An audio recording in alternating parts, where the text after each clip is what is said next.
Gender insanity being pushed on our children is an act of child abuse. Very simple. Here's my plan to stop the chemical, physical, and emotional mutilation of our youth.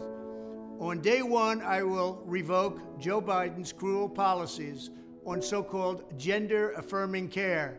Ridiculous. A process that includes giving kids puberty blockers, mutating their physical appearance, and ultimately performing surgery on minor children. Can you believe this?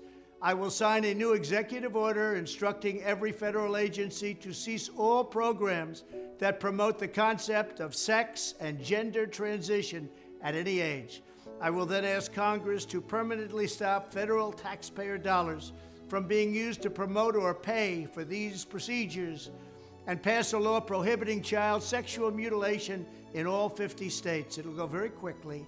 I will declare that any hospital or healthcare provider that participates in the chemical or physical mutilation of minor youth will no longer meet federal health and safety standards for Medicaid and Medicare and will be terminated from the program immediately. Furthermore, I will support the creation of a private right of action for victims to sue doctors who have unforgivably performed these procedures on minor children.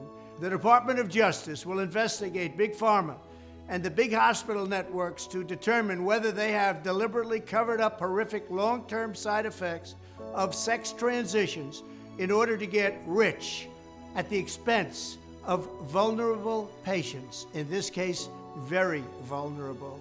We will also investigate whether Big Pharma or others have illegally marketed hormones and puberty blockers which are in no way licensed or approved for this use.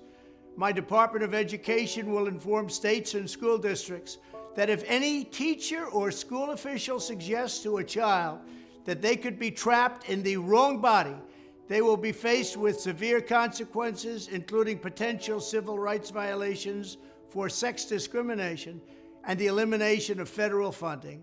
As part of our new credentialing body for teachers, we will promote positive education about the nuclear family, the roles of mothers and fathers, and celebrating rather than erasing the things that make men and women different and unique. I will ask Congress to pass a bill establishing that the only genders recognized by the United States government are male and female, and they are assigned at birth. The bill will also make clear that Title IX prohibits men from participating in women's sports, and we will protect the rights of parents from being forced to allow their minor child to assume a gender which is new and an identity without the parents' consent. The identity will not be new, and it will not be without parental consent.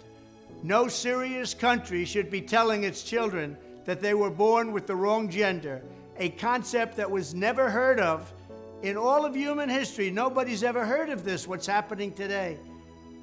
It was all when the radical left invented it just a few years ago.